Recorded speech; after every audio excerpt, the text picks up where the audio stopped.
Sir, I thank you for the opportunity that you have given me to say a few words on the budget that has been presented by the Finance Minister. At the outset, I must say that we are grateful to him for some relief that he has given us in the budget. At the same time, we are thankful to him also for his statement that he will not resort to deficit financing. Let us hope that the pattern of budgets in future will be based on the budget that has been presented now. We have been having a period of economic stress and strain during the last few months, especially on the food front.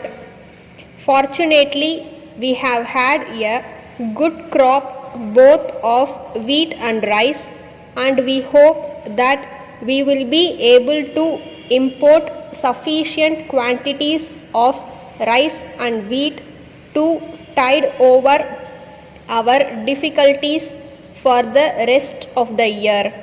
But in spite of all these things, the prices are rising. I would urge upon the Finance Minister and the Planning Commission to keep a watch on the price situation so that we may see that the prices do not rise too much. Then I would like to deal with the question of deficit financing.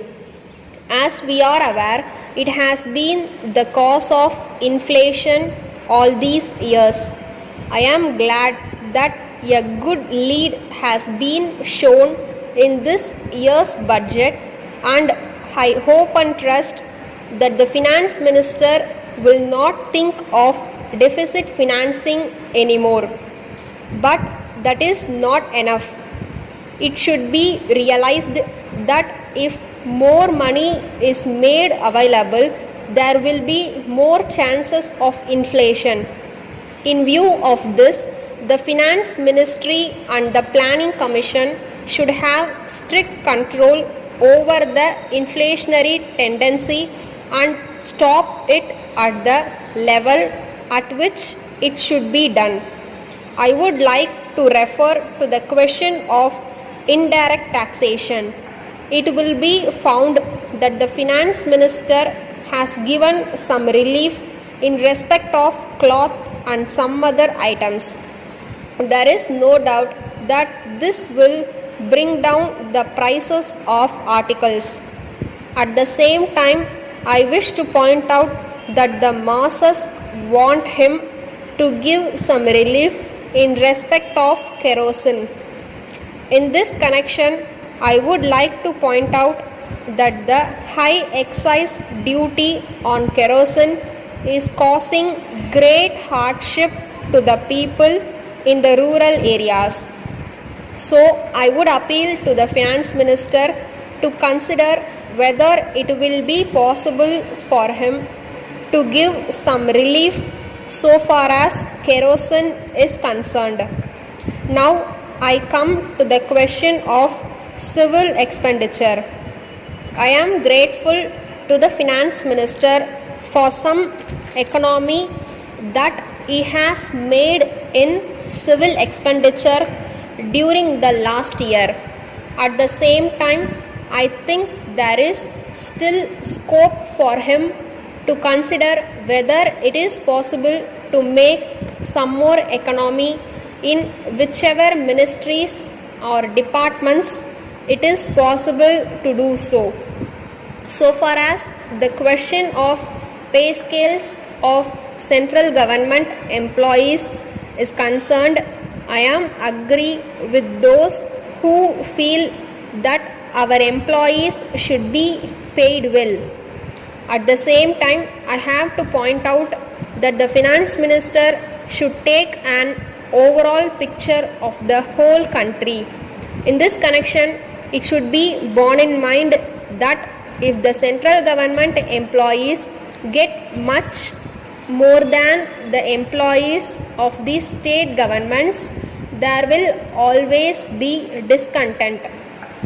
So I would request the finance minister to find ways and means so that a man with equal qualifications may be able to get equal pay wherever he is placed.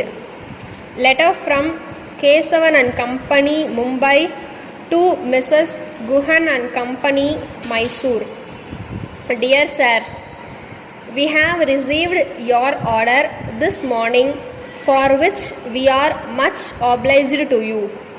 We take this opportunity to assure you that we shall send in 2 or 3 days some of the goods ordered by you. As regards the other orders, we have to inform you that they are at present out of stock. But we would like to tell you that we expect to receive these goods from our manufacturers towards the end of this week. So we are confident that we will be able to cost to you on account of this delay. We hope you will not mind this delay. We have no doubt that we will continue to have your patronage in future. On this occasion, we wish to bring to your notice that we propose to procure some new articles which will be of use to the people in your locality. We enclose a list of these items together with their proposed prices. As soon as we get those goods, we shall inform you. In the meantime, we have instructed our representative who is on tour in your district to meet you and give further details in this regard, so that you may be able to appreciate the usefulness of these articles. Yours faithfully.